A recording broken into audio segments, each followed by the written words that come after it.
বিয়ের 20টা বছর পর শিলা সন্তান সম্ভবা, তাই বাড়ির আনন্দ অপরিসীম।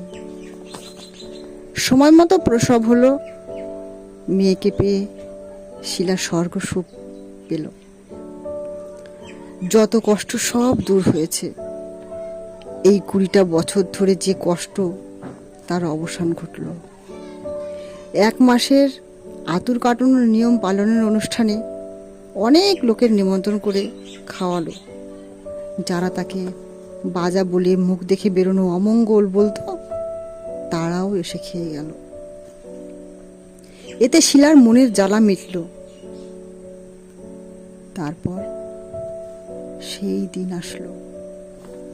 সামান্য জ্বর নিয়ে শিশু ডাক্তারের কাছে গিয়ে রাত কাটাতে পারল না।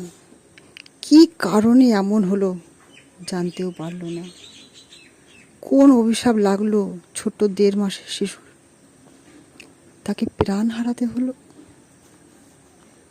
কেনই বা কোল আলো করে আসলো, কেনই বা চলে গেল?